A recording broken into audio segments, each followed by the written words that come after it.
Jadi tadi kita membahas kemungkinan implementasi pembatasan subsidi Pertalite untuk yang tingkat atas, mungkin yang kuartal 10, 9, 10, supaya nanti bukan sekarang ya, beberapa bulan kemudian kita bisa kurangi secara bertahap. Sedang kita pelajari sistemnya. Saya juga sudah sempat melihat sistem Pertamina sudah cukup baik sehingga siap bisa dilaksanakan. Jadi menyangkut dengan pembatasan itu, nanti kan ada jenis kendaraan, ya. Jangan pakai BMW, pakai Mercy, masa pakai minyak subsidi. Itu yang dimaksudkan oleh Pak Menteri tadi. Jadi teman-teman media tolong jangan dipelintir lagi, ya. Ini penting saya luruskan.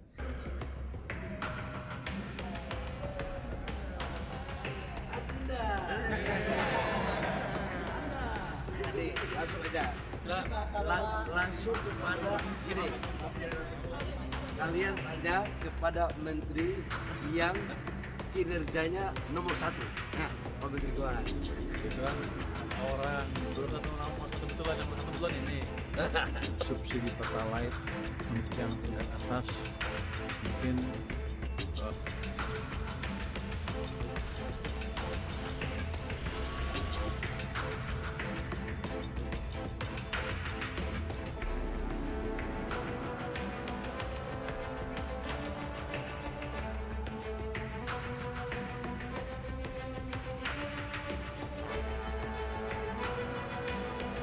Mundur, mundur. Mundur. Menteri Koordinator Bidang Politik dan Keamanan Djamari Caniago mengungkap luas hutan yang terbakar di Indonesia hingga awal Agustus 2026 mencapai lebih dari 107.000 hektar. Djamari memaparkan ancaman kemarau ekstrim ini menuntut penanganan ekstra cepat dan terukur dari seluruh pihak yang terlibat di lapangan.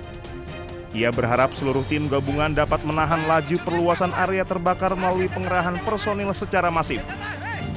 Guna menunjang pemadaman dari udara, pemerintah telah menyiagakan puluhan armada. Tim ini siap diterjunkan ke titik-titik krusial.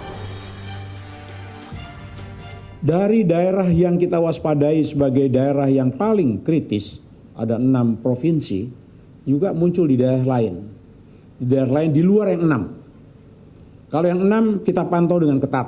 Ada yang di luar nih, seperti misalnya kemarin terbakar di Bromo. Itu sudah segera kita tuntaskan. Semalam sudah tuntas, mungkin tinggal 1 titik api saja. Kemudian di Jawa Barat juga sudah selesai, di Gunung Gede Pangrango di situ. Itu pun sudah selesai. Kemudian di sekitar Rinjani juga ada, itu juga sudah selesai. Yang kita waspadai memang ada pada 6 provinsi itu. Itu adalah mulai dari mulai dari Riau, kemudian Jambi, Sumatera Selatan, Kalbar, Kalteng, dan Kalsel. Dan itu pun sudah kita kendalikan sampai dengan saat ini. Beberapa laporan tadi yang disampaikan oleh para gubernur, para kepala daerah, juga sudah meyakinkan bahwa keadaan itu akan kita hadapi dengan cepat. Sebelumnya, Menteri Keuangan Purbaya Yudi Sadewa mengatakan pemerintah tengah menyiapkan paket stimulus pada semester 2 2026 untuk mengantisipasi dampak El Nino yang sudah mulai aktif sejak Juni dan berpotensi mempengaruhi berbagai sektor. Purbaya mengatakan Presiden Prabowo Subianto telah menginstruksikan agar stimulus tersebut segera disiapkan sebagai langkah antisipasi terhadap potensi dampak El Nino terhadap perekonomian. Sekiranya akan diumumkan kapan Pak untuk El Nino, stimulus El Nino? Diumumkan kapan kira-kira Pak? Begitu selesai ya kita jalan. Saya masih diskusikan sekarang. Ini kan kalau diskusi kadang-kadang nggak langsung sejam selesai. Beberapa lama. Kami sedang menunggu kementerian terkait mengundang kami untuk masalah kebijakan stimulus itu. Hingga kini pemerintah belum menetapkan nilai anggaran maupun rincian program karena proses pembahasan masih berlangsung. Purbaya menjelaskan Kementerian Keuangan masih menunggu usulan dari Kementerian Teknis sebelum stimulus tersebut diputuskan. Dari Jakarta, tim liputan Anyus melaporkan.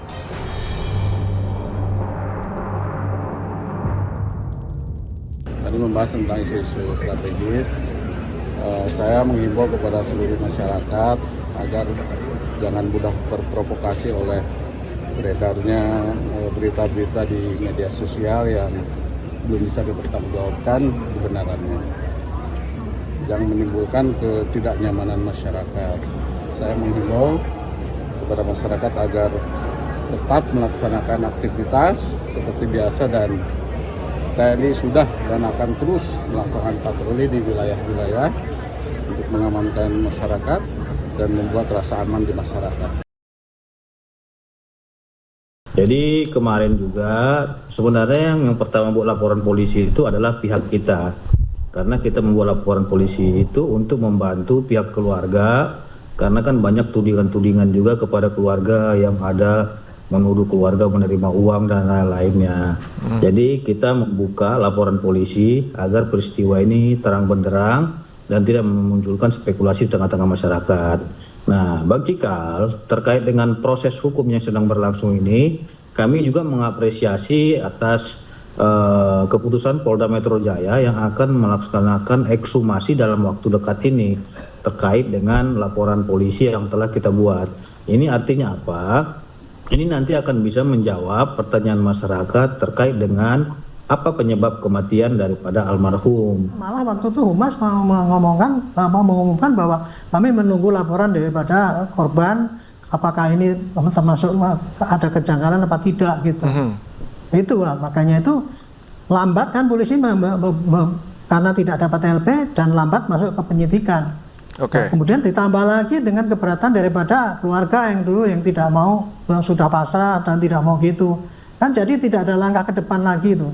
Untunglah ini tadi Pak Fitra itu mau melaporkan, kemudian disusul dengan keluarganya, dan kemudian saya tadi juga dengar dari informasi keluarganya, dan memang terlalu banyak kejanggalannya ya Pak. Misalnya contohnya begini ya, itu orang korban ditemukannya kan jam berapa pagi-pagi gitu ya, itu kirim telepon ke sana ya Pak, itu ngaku teleponnya si apa itu Pak Trimo itu, padahal pagi-pagi itu Pak Trimo waktu itu masih nelpon ke keluarganya, tapi jam 8-9 tuh ada telepon bolak-balik, tetapi nggak diangkat.